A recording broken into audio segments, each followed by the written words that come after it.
Hi, good evening. This is Alex Hicken, the world news blogger of readthestoryoftheworld.blogspot.com. I am reporting on the first day of November 2012, and I have many things I want to talk about. There are many individuals that have made today interesting, but I want to have a report on 4 nations and updating on what's happening. They are Syria, Bahrain, Libya, and Nigeria.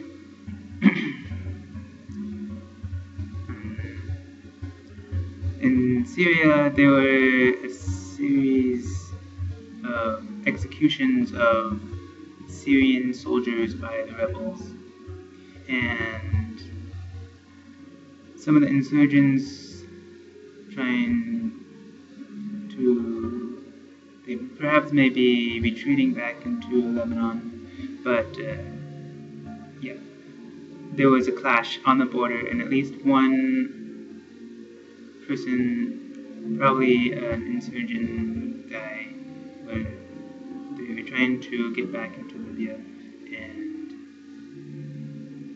one guy died. In Bahrain, I've been hearing that if you might be arrested and put in jail, if you tweet. There's a theme here of today's talking about the freedom of speech. There are several things that I'll talk about there.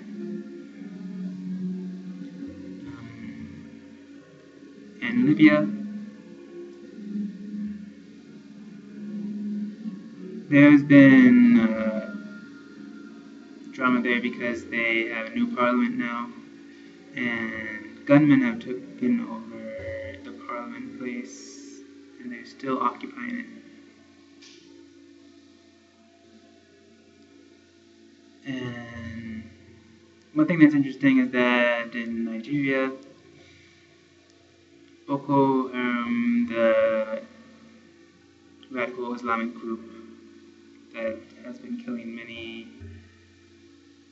Christians there, there seems to be one member that is seeking out conditions for peace talks.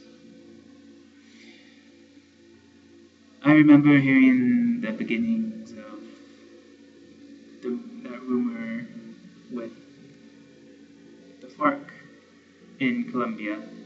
So this might be the beginning of what may be happening with Colombia. But it may also be another random guy that seems to be part of the sect that's causing some rumors. Okay, so I'll talk now about the freedom of speech. In Kuwait, I've been hearing about protests because there's this prominent leader, an opposition leader in Kuwait that has been arrested, supposedly for insulting an emir. And there's been a lot of protests and clashes there for the past couple days at least.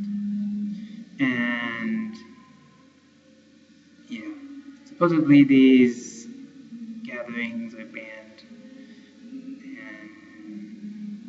yeah, they need to be careful about their rights. And one interesting thing is that there's this journalist named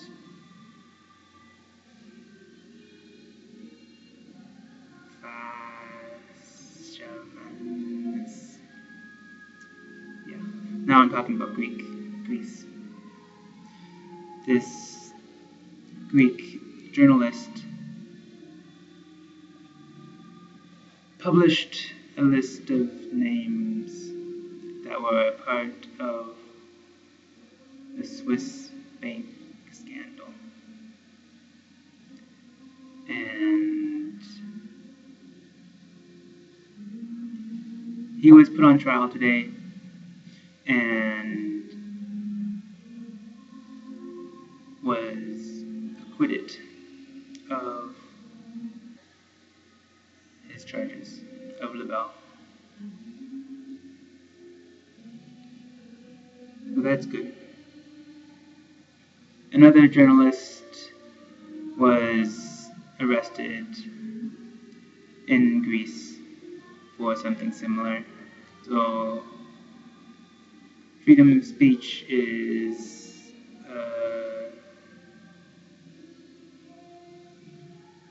something that is an issue nowadays.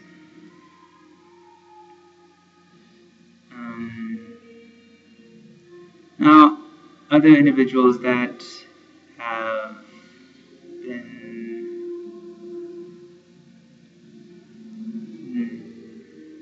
in the news today, at least, is there's a vice president of Iraq that has been on the run for a very long time, and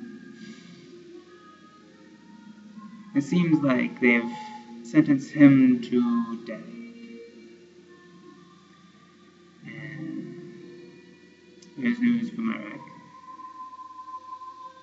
In America, there's a guy that pleaded guilty. No, I don't think he pleaded guilty.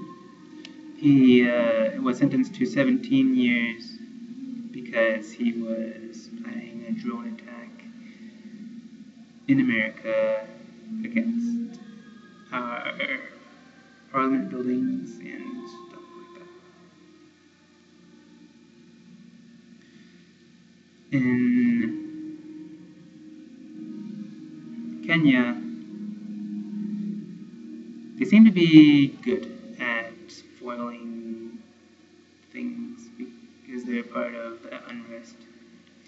And they successfully arrested 3 people that were a part of the murder of a Venezuelan diplomat in July earlier this year. The person that pled guilty that I was speaking of, he's a British man, businessman, and he pled guilty to selling surface-to-air missile parts to Iran.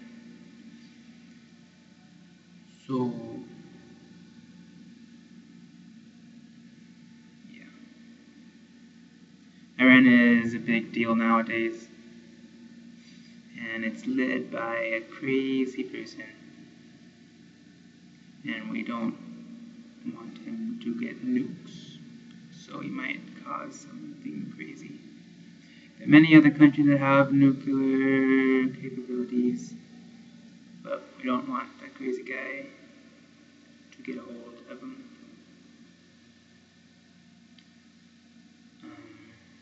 I reported on the unrest in Pakistan a while ago, and I was going to do it today, but I already did it before. So I wanted to point out that in Pakistan, one of the opposition leaders was arrested. I don't know how to say his name, but I'll try. His name is Balachin.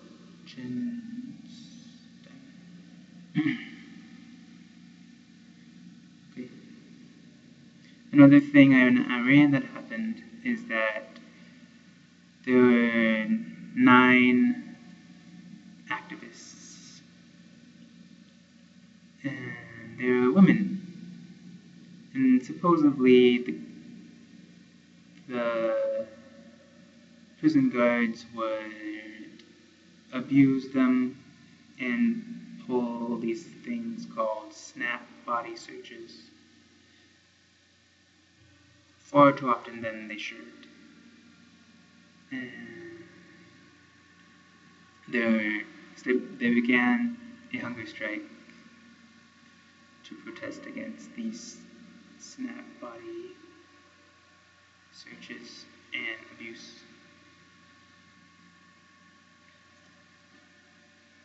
And lastly, a Chinese docent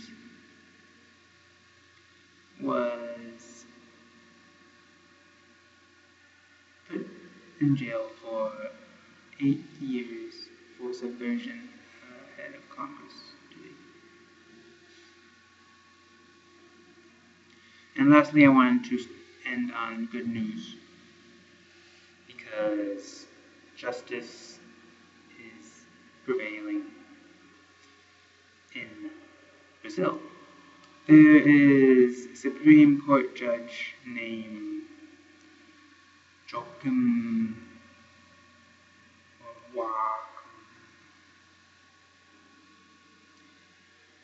Barbosa, and he's the first black Supreme Court judge there, and he's looked upon as a hero now, because he stands up for justice, and he's been a great source of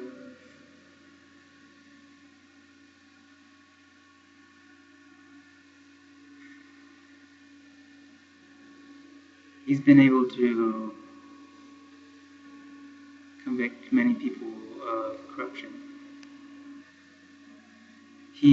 Last month he convicted 15 people, including Lula's former chief of staff, Jose Director, for diverting at least $35 million in public money to bribe legislators who support him in his effort for office in 2003.